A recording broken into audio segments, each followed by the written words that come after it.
I think I didn't do anything wrong, just made a harmless joke at a family barbecue. Now, I'm sitting here staring at divorce papers and a court order for paternity testing, like I'm the villain, just because my husband can't take a joke. The morning of Graham Harper's annual barbecue started like any other Saturday. I was rushing around our modest two-bedroom home, trying to get 6-year-old Maisie ready while Tom sat at the kitchen table, methodically reviewing spreadsheets like he did every weekend. Even on family days, my husband couldn't disconnect from his accounting work. "Tom, can you please help me find Maisie's pink sandals?" I called from her bedroom, digging through the closet. "We're already running late." "They're by the front door," came his monotone response. No offer to help, no getting up from his precious numbers. This was exactly the kind of emotional distance that had been driving me crazy for months.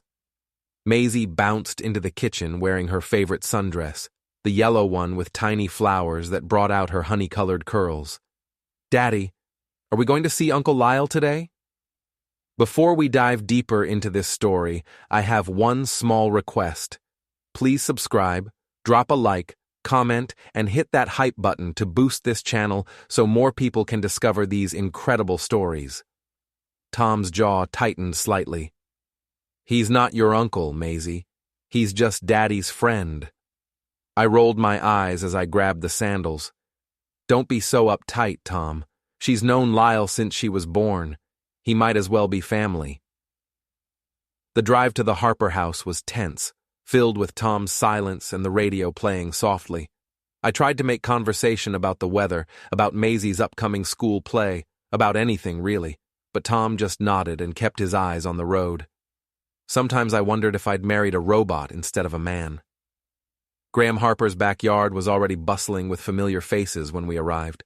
The smell of barbecue sauce and grilled meat filled the air, and children ran around the perfectly manicured lawn while adults clustered in small groups, cold drinks in hand. "Evadne, Tom?" Graham waved us over, his weathered face breaking into a genuine smile. "So glad you could make it. Lyle's been asking about you folks." My heart did a little flutter at the mention of Lyle's name, though I kept my expression neutral. Tom's mother, Janet, was already there, sitting primly at a picnic table with her usual disapproving expression. She'd never quite warmed to me, even after 8 years of marriage and giving her a granddaughter. "Maisie!" Lyle's voice called out from across the yard.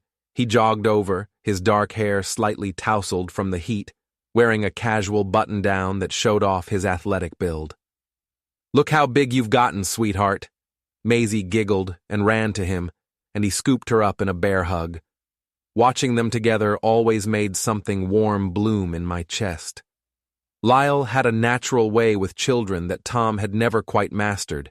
He was spontaneous, playful, everything my husband wasn't. "She's getting so tall," Lyle said, setting Maisie down and ruffling her curls. "And these curls are getting more beautiful every day." "Everyone says she looks just like me," I said, moving closer to them. "But honestly, I think she might have gotten some of your features, Lyle." The words hung in the air for a moment. I'd meant it as a lighthearted observation. Maisie did have those same honey curls that Lyle had, and their eyes were both that unusual shade of green gold. But I noticed Tom go very still beside me.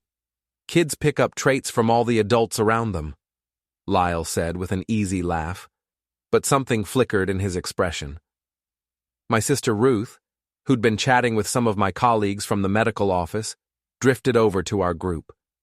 "What are we talking about?" "Just commenting on how Maisie's curls are getting more like Lyle's," I said with a grin. "Maybe she got your hair genes instead of her boring parents." Ruth's smile faltered slightly. "Oh, well, you know how genetics work. Kids can look like anyone." But I was feeling playful, maybe a little giddy from the attention and the warm afternoon. "I'm telling you, look at them side by side. Those curls, those eyes. Maybe she got your good looks, Lyle." A few of my office colleagues laughed, but I noticed Janet's face had gone stone cold. Tom was staring at me with an expression I couldn't quite read. "Evadne," he said quietly, "can I talk to you for a minute?" Oh, come on, Tom. Don't be so serious all the time. I waved him off. It's just a joke. Everyone can see the resemblance. Graham cleared his throat awkwardly. Well, how about we get some food going? I've got burgers and hot dogs ready. The rest of the barbecue passed in a blur of forced conversations and sideways glances. I noticed Tom barely spoke to Lyle, and Janet kept shooting me looks that could freeze hell over.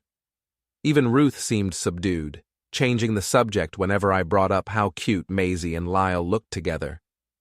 By the time we loaded a sleepy Maisie into the car, the sun was setting, and my good mood had soured. Tom's silence during the drive home felt suffocating. Are you going to tell me what's wrong, or are you just going to pout all evening? I finally asked as we pulled into our driveway. Tom carried Maisie inside and tucked her into bed before answering. When he finally came into our bedroom, his face was grave. Evadne, is there something you want to tell me? I was brushing my hair at the vanity, trying to ignore the knot forming in my stomach. Like what? About you and Lyle. The brush stilled in my hand. What about me and Lyle? Tom, you're being paranoid. Am I? Because the way you were talking today, the way you've been talking about him for months. Oh my God. I spun around to face him. You're seriously going to make a federal case out of a harmless joke? I was just commenting on how cute they look together. You know, the way normal people do at family gatherings? Normal people don't constantly point out how much their daughter resembles their husband's best friend. Ex-best friend, apparently, since you've been acting like a jealous teenager around him. I stood up, anger flaring in my chest. This is exactly why I can't stand talking to you anymore, Tom. Everything has to be analyzed and dissected like one of your stupid spreadsheets. Can't you just be normal for once? Tom's face went pale. So there is something going on. The only thing going on is you losing your mind over nothing. I grabbed my pillow and headed for the door. I'm sleeping in the guest room tonight. Maybe by morning you'll remember how to act like a rational adult. I slammed the door behind me, but as I settled into the narrow guest bed, I could hear Tom moving around in our bedroom. The soft glow of his phone screen was visible under the door crack, and I had the uncomfortable feeling that he was searching for something I didn't want him to find. The following Monday at the medical office felt different. I'd been working as a receptionist at Dr. Martinez's family practice for 3 years, and usually I enjoyed the steady stream of patients and the camaraderie with my coworkers. But today, I could feel eyes on me as I checked in appointments and answered phones. During my lunch break, I found myself in the staff break room with Lisa and Jennifer, 2 of the medical assistants who'd been at the barbecue. So, Lisa said carefully, stirring sugar into her coffee, everything okay at home? You seemed a little tense yesterday. Tom's just being weird, I said, unwrapping my sandwich. You know how men get when they feel threatened by other friendships. Jennifer raised an eyebrow. Threatened? By Lyle? Apparently. He's convinced there's some grand conspiracy, because I mentioned that Maisie has similar coloring to Lyle. I forced a laugh. Like children can't resemble family friends. It's ridiculous. Well, Lisa said slowly, you do talk about Lyle quite a bit. Something cold settled in my stomach. What's that supposed to mean? Nothing bad, just, you mention him a lot. The coffee dates, the texting, how funny he is, how good he is with Maisie. Jennifer shrugged. If my husband heard me gushing about another man that much, he'd probably be suspicious too. They're not coffee dates, I snapped. They're friendly conversations between adults, and I don't gush. I'm just not as emotionally constipated as my husband. The break room fell silent. Lisa and Jennifer exchanged a look. Evadne, Lisa said gently. We're not judging. We're just saying maybe Tom has a point to be concerned. I stood up abruptly, my half-eaten sandwich forgotten. You know what? I don't need this from my coworkers, too. I thought I could count on you guys to be supportive. That afternoon, I texted Lyle. Need to talk. Can you meet me at Rosie's cafe after work? His response took longer than usual. Everything okay? Just need a friendly face. Tom's being impossible. Okay, see you at 5. Rosie's Cafe was our usual spot, a cozy little place downtown where we'd been meeting for coffee for the past few months. It had started innocently enough. Lyle worked in marketing just a few blocks from the medical office, and we'd run into each other at lunch one day. The conversations had been easy, comfortable in a way that conversations with Tom hadn't been in years. Lyle was already there when I arrived, sitting in our regular corner booth. He looked up from his phone with a concerned expression. "Hey," he said softly as I slid into the seat across from him. "You look stressed." "Tom thinks we're having an affair," I said without preamble. Lyle's coffee cup paused halfway to his lips. "What?" "Because of what I said at the barbecue, about Maisie looking like you. Now he's acting like I've committed some terrible crime." "Evadne." Lyle set down his cup and leaned forward. "Maybe we should cool it with these meetings for a while."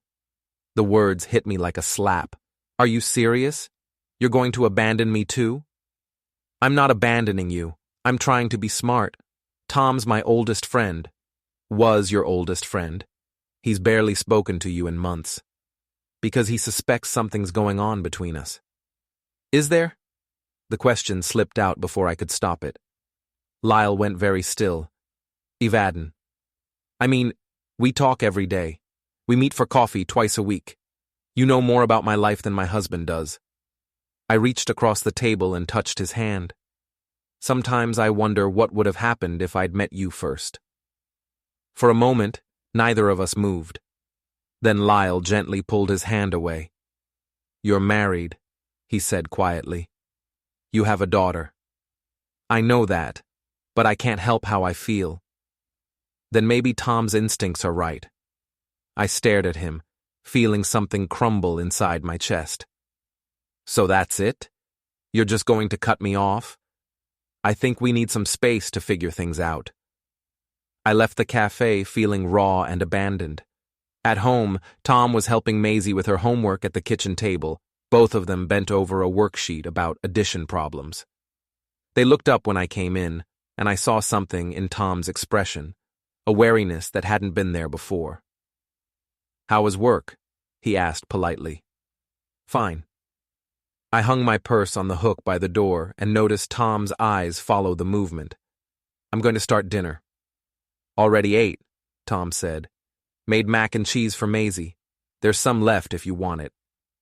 The casual dismissal stung. For 8 years, we'd eaten dinner together as a family. Now he couldn't even wait for me to get home. That evening, after Maisie was in bed, I called my sister Ruth. "Tom's losing it," I told her, pacing around the guest bedroom where I'd been sleeping for the past 3 nights. "He's convinced I'm having an affair with Lyle, all because I made one innocent comment." "What kind of comment?" Ruth asked. "Just that Maisie looks like Lyle sometimes. You know, the curly hair, the eye color. It was a harmless observation." Ruth was quiet for a moment. "Evadne, can I ask you something? Are you having feelings for Lyle?" "Why does everyone keep asking me that?" I snapped. "Can't a woman have a male friend without everyone assuming the worst? It's just, you've been talking about him a lot lately, and Tom's not usually the jealous type." "Tom's not usually anything type. He's about as emotionally available as a brick wall." I sat down hard on the bed. "I'm drowning in my own marriage, Ruth. And instead of anyone caring about that, they're all acting like I'm some kind of villain. I'm not saying you're a villain. I'm just saying maybe you should look at this from Tom's perspective. Tom's perspective is that I'm his property, and I'm not allowed to have friends. Is that really what you think this is about?" I hung up feeling more isolated than ever. Even my own sister was taking Tom's side. The next few days passed in a haze of cold politeness and whispered conversations that stopped when I entered rooms. Tom had moved into the guest room, claiming he didn't want to disturb my sleep with his tossing and turning.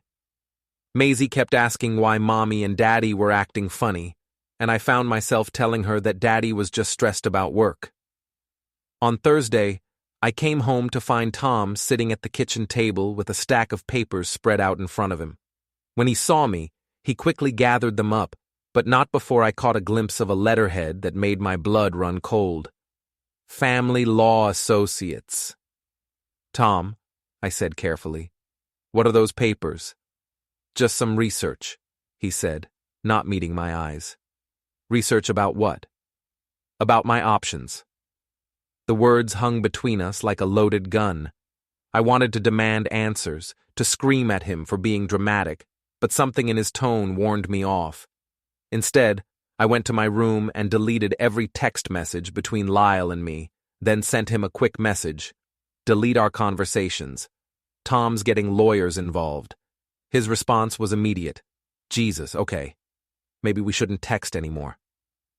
As I stared at my phone, I realized that what had started as a harmless joke at a family barbecue was spiraling into something I couldn't control. But I wasn't ready to admit that any of this was my fault. Tom was the one who'd let our marriage grow cold and distant. Tom was the one who couldn't handle his wife having a friendship with another man. Tom was the one turning an innocent situation into a legal nightmare. I was just the victim of his paranoia and controlling behavior. At least, that's what I kept telling myself. 2 weeks after the barbecue, I made what I thought was a harmless decision. Maisie, Lyle, and I had run into each other at the grocery store on Saturday morning. A complete coincidence, though I was secretly thrilled to see him after days of radio silence. Maisie had been so excited, chattering about her upcoming dance recital and showing off the new moves she'd learned. "Uncle Lyle, watch this," she'd said, doing a little twirl right there in the cereal aisle. Lyle had laughed and clapped, and seeing them together, both with those same honey curls catching the fluorescent light, both with those same green-gold eyes sparkling with mischief, I couldn't resist pulling out my phone. "You two are so cute together," I said, snapping a few photos. "Look at those matching curls." The selfie I posted to Facebook that afternoon seemed innocent enough. Me, Maisie, and Lyle standing in front of the store's flower display, all of us smiling. Maisie was in the middle, holding both our hands, and the family resemblance between her and Lyle was particularly striking in the natural lighting. My caption read, "Ran into our favorite honorary family member today. Family resemblance is strong with these two. Blessed with good friends, my beautiful girl." Within an hour, the post had dozens of likes and comments. Most were innocent enough. Friends commenting on how cute Maisie looked, how much she'd grown, the usual social media pleasantries. But I noticed some comments that made my stomach twist. "Wow, she really does look like him. Those curls are identical. Are you sure Tom's the father?" I quickly deleted that last comment, but the damage felt done. I checked Tom's Facebook profile and realized he hadn't liked or commented on the post. In fact, when I looked more carefully, I couldn't find him in my friends list at all. He'd unfriended me. That evening at Sunday dinner with Tom's family, a weekly tradition at Janet's house, the tension was thick enough to cut with a knife. Janet had always been cordial to me, if not warm, but today she barely acknowledged my presence. "How's work going, Tom?" she asked, passing him the mashed potatoes while completely ignoring me sitting right next to him. "Fine, Mom. Busy season's coming up." "And how's little Maisie doing in school?" "Great," I interjected, trying to insert myself into the conversation. "She's in the spring dance recital next month. She's been practicing so hard." Janet's eyes flicked to me briefly, then back to Tom. "That's nice. Tom, did you see that photo on Facebook today?" My blood went cold. Tom's jaw tightened. "I don't really use Facebook anymore," he said carefully. "Well, I do, and I have to say, some of the comments were quite interesting." "Mom," Tom warned. "What comments?" I asked, though I dreaded the answer. Janet fixed me with a stare that could freeze fire. "Comments about family resemblances, about paternity, the kind of comments that make people talk." "People are always going to talk," I said, trying to keep my voice light. "It doesn't mean anything." "Doesn't it?" Janet set down her fork. Evadne, I've been watching you for months now. The way you talk about that Harper boy, the way you light up when his name is mentioned. And now this photo, with those comments. Janet, you're way out of line, I said, my temper flaring. I posted an innocent picture of my daughter with a family friend. If people want to read something sinister into that, that's their problem. Is it? Janet's voice was ice cold. Because from where I'm sitting, it looks like you're flaunting an inappropriate relationship in front of the whole community. There is no inappropriate relationship. Then why? Janet said slowly. Are you posting photos that make people question my son's paternity? The dining room fell silent, except for the ticking of the grandfather clock. Maisie looked up from her coloring book, sensing the adult tension even if she didn't understand it. Is Mommy in trouble? She asked in a small voice. No, sweetheart, Tom said gently, reaching over to smooth her hair. The grown-ups are just having a discussion. But I could see it in his eyes. The doubt, the hurt, the growing certainty that his mother's suspicions weren't unfounded. I think we should go, I said, standing abruptly. Maisie, get your things.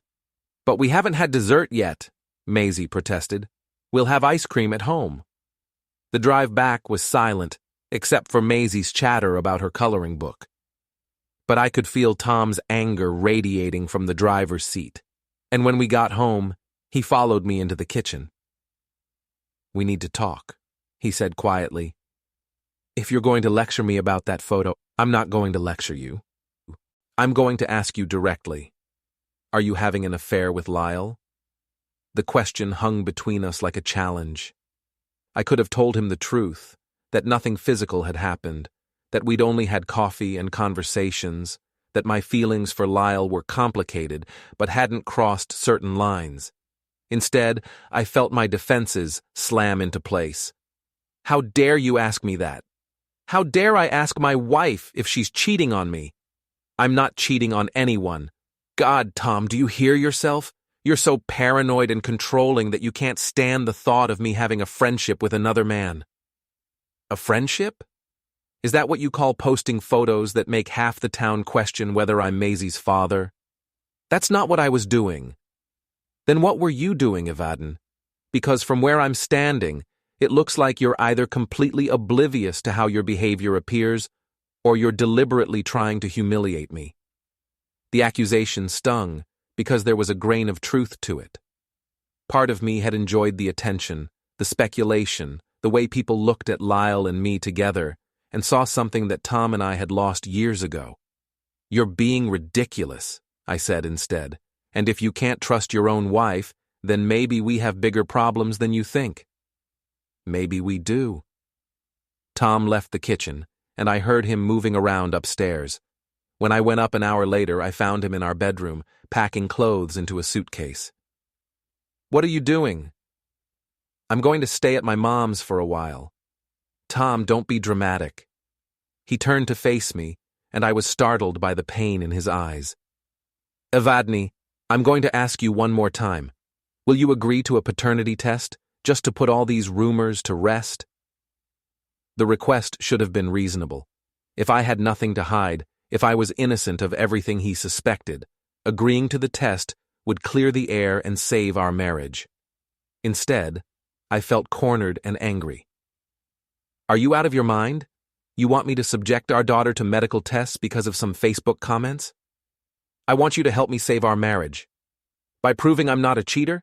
By jumping through hoops to satisfy your paranoid delusions? I shook my head. No, Tom, I won't do it. The fact that you're even asking proves you don't trust me, and I can't be married to someone who doesn't trust me. Tom stared at me for a long moment, then zipped up his suitcase. Then I guess we don't have anything else to talk about. After he left, I sat in our empty bedroom and stared at my phone. The Facebook post had been shared 3 times and had over 100 comments now. Most were supportive, but there were enough speculative ones to make my cheeks burn with embarrassment. I deleted the post, but I knew it was too late. Screenshots lived forever, and the damage to my reputation and my marriage was already done. The worst part was that I still couldn't admit, even to myself, that any of this was my fault. Tom had been gone for a week when the first legal document arrived. I was getting ready for work, rushing around trying to find Maisie's library book, when I heard the doorbell ring. Through the peephole, I saw a woman in a business suit holding a manila envelope. "Evadne Morrow?" she asked when I opened the door. "Yes?" "You've been served." She handed me the envelope and walked away before I could ask any questions. My hands shook as I opened it. The letterhead read, "Davidson and Associates Family Law," and the document inside was titled, "Petition for Paternity Testing and Temporary Custody Arrangement." I sank onto the living room couch, scanning the legal language with growing horror. Tom was formally requesting a court-ordered DNA test to establish paternity of Maisie. He was also asking for temporary custody arrangements, pending the results of said testing and evaluation of the home environment. "Mommy?" Maisie appeared in the doorway, backpack slung over her shoulder. "Are we late for school?" I quickly shoved the papers back into the envelope. "No, sweetheart. Go brush your teeth one more time, okay?" After I dropped Maisie off, I drove straight to Ruth's apartment instead of going to work. My sister answered the door in her robe, coffee mug in hand. "Evadne, what are you doing here? Don't you have work?" I thrust the legal papers at her. "Tom's lost his mind. He's trying to take Maisie away from me." Ruth read through the documents, her frown deepening with each page. "Evadne, this isn't about taking Maisie away. He's asking for paternity testing." "Same thing. He's questioning whether she's even his daughter." "Is she?" The question hit me like a physical blow. "Ruth." "I'm sorry, but I have to ask. The way you've been talking about Lyle, the photos, the comments people are making." Ruth set the papers down and looked at me seriously. "If there's even a chance that Tom isn't Maisie's father, don't you think he deserves to know?" "There's no chance. Maisie is Tom's daughter." "Then why won't you just take the test?" "Because it's the principle of the thing. I shouldn't have to prove my fidelity to my own husband. The fact that he's asking means he doesn't trust me, and without trust, what's the point of being married?" Ruth was quiet for a long moment. "Evadne, can I ask you something? And I want you to be completely honest with me." I nodded reluctantly. "Do you have feelings for Lyle?" The question I'd been avoiding for months hung between us. I could feel my carefully constructed denials crumbling. "It doesn't matter," I said finally. "It does matter, because if you have feelings for him, then Tom's concerns are valid. Having feelings and acting on them are two different things." "Are they? Because from the outside, it looks like you've been having an emotional affair for months." "I haven't been—" I started to protest, then stopped. The coffee dates, the constant texting, the way I lit up whenever Lyle's name was mentioned, the way I'd started comparing everything Tom did to what Lyle might do instead. "Oh, God," I whispered. Ruth reached over and squeezed my hand. "It's not too late to fix this. Take the paternity test, prove that Maisie is Tom's, and then you and Tom can work on your marriage." "He's already moved out. He's filed legal papers. I don't think he wants to work on our marriage." "Then maybe you should talk to a lawyer of your own." That afternoon, I called in sick to work and drove to the legal aid office downtown. The lawyer I spoke with, a tired-looking woman named Sarah Chen, reviewed Tom's petition with professional detachment. "Your husband is within his rights to request paternity testing," she told me, "especially if there are questions about the child's parentage." "There are no questions. People are just gossiping. Mrs. Morrow, I have to ask, is there any possibility that your husband is not the biological father?" "No, absolutely not." "Then I'd recommend you agree to the testing. It will resolve the matter quickly and definitively." "What if I refuse?" "The court can order it anyway, and refusing will look bad for you, especially if your husband decides to pursue divorce proceedings." The word divorce hit me like a sledgehammer. "He hasn't mentioned divorce." "Not yet. but paternity disputes often lead there. Sarah leaned forward. Mrs. Morrow, can I give you some advice? Take the test. Prove your husband wrong. Then focus on rebuilding your marriage. I left the lawyer's office feeling more confused than ever. At home, I poured myself a large glass of wine and sat at the kitchen table, staring at the legal papers. My phone buzzed with a text from Lyle. Heard about the legal stuff. I'm sorry. This is my fault. I typed back, not your fault. Tom's just being vindictive. Maybe we should tell him nothing happened between us. He won't believe it now. What can I do to help? I stared at the message for a long time before responding. Nothing. I have to handle this myself. But even as I typed the words, I knew I was in over my head. When Maisie came home from school, she immediately sensed something was wrong. Mommy, why are you sad? I'm not sad, baby. Just tired. Is Daddy coming home tonight? No, sweetheart. Daddy's staying at Grandma Janet's for a while. Because you had a fight? I pulled her onto my lap, breathing in the familiar scent of her strawberry shampoo. Sometimes grown-ups need space to figure things out. But you'll figure it out, right? And then Daddy will come home? I hope so, baby. I really hope so. That night, after Maisie was asleep, I found myself scrolling through old photos on my phone. Pictures of Tom and me on our wedding day, both of us young and hopeful. Photos from Maisie's birth, Tom holding her with tears in his eyes, whispering that she was the most beautiful thing he'd ever seen. Family vacations, birthday parties, quiet moments at home. When had it all gone wrong?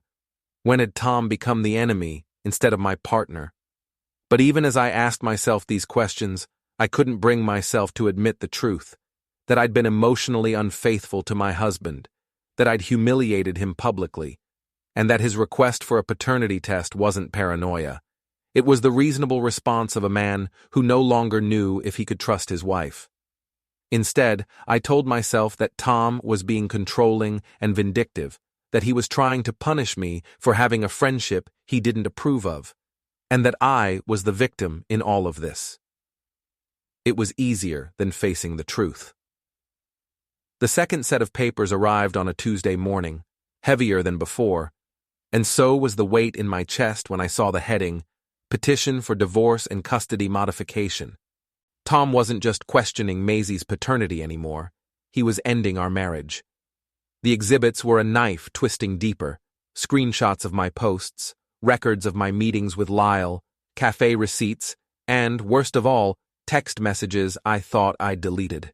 Seeing my own words in legal print, my complaints, my confessions, my flattery of another man, was like reading a stranger's diary written in my handwriting. I called my sister Ruth in a panic, but her voice was quiet and final. Tom's lawyer contacted me. They want me to testify. So tell them there was nothing between me and Lyle.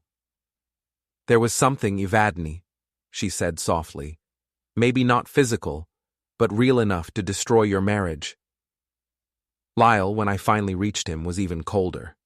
I can't get dragged into this, he said. My job's at risk. My family's furious. We both know what this was, and so does everyone else. By Friday's custody hearing, I was unraveling. My lawyer, Patricia Williams, warned me, the texts are bad, and refusing the DNA test makes you look guilty. It's the principle, I told her. She sighed. Principles don't win cases. Evidence does. In court, Tom sat straight-backed, composed, while his lawyer dismantled what was left of me. The messages, the witnesses, the insinuations. Every innocent moment I'd brushed off, now framed as betrayal. When the judge asked if I would take the DNA test, I froze. I shouldn't have to prove my loyalty, I said. Mrs. Morrow, the judge replied evenly, this court deals in proof, not pride. With that, she ordered DNA testing within 2 weeks and granted Tom temporary custody. The gavel fell. Tom's lawyer shielded him from me as I tried to speak. He only said, "You should have thought about that before you gave me reasons to doubt you." Standing on the courthouse steps, the wind cold against my face, I realized that denial had carried me this far, and now it had carried everything else away with it. My husband, my daughter, my dignity, all gone because I couldn't admit the simplest truth. I'd built the fire that burned my own house down. The DNA results arrived on a gray Wednesday morning, tucked inside a plain envelope marked confidential, court ordered. My hands shook as I tore it open, eyes scanning for the only line that mattered. Probability of paternity, 99.97%. Thomas Morrow is not excluded as the biological father of Maisie Morrow. Tom was Maisie's father. I'd been telling the truth all along. For a fleeting moment, vindication burned through me. Proof. Justice. Everyone who doubted me would finally have to admit they were wrong. But the feeling didn't last, because being right about one thing didn't erase all the ways I'd been wrong about everything else. At Monday's final hearing, Tom sat across the courtroom, calm and composed beside his lawyer. Judge Morrison read the results aloud, then said the words that killed my hope. The court's concern remains the best interests of the child. Tom's lawyer presented new evidence, teacher reports, missed pickups, a recording of Maisie saying, "Mommy cries a lot and talks to Uncle Lyle." Each word landed like a hammer. When the judge asked if I wanted to speak, I stood trembling. I love my daughter. I know I've made mistakes, but she needs her mother. The court doesn't doubt your love, Judge Morrison replied softly. But love isn't always enough. The ruling was swift. Tom would have primary custody. I'd have supervised visits, after counseling and psychological evaluation, and I had 30 days to vacate the family home. Tom approached afterward, eyes full of sadness, not triumph. "This doesn't have to be permanent," he said. "Don't pretend this is mercy," I whispered. "What I wanted was my family back, but you made that impossible." Outside, cameras flashed as he left with our daughter. I sat in my car, staring at the judgment papers, finally understanding the truth I'd spent months avoiding. It wasn't one moment that destroyed us. Not the kiss, the joke, or the accusations. It was every small, selfish choice that came before. The DNA test proved I was right about one thing, but it also proved that being right doesn't save you when you've already lost everything that mattered. Don't forget to hit like, subscribe, and turn on the bell so you don't miss the next story. Write in the comments from which city you are watching.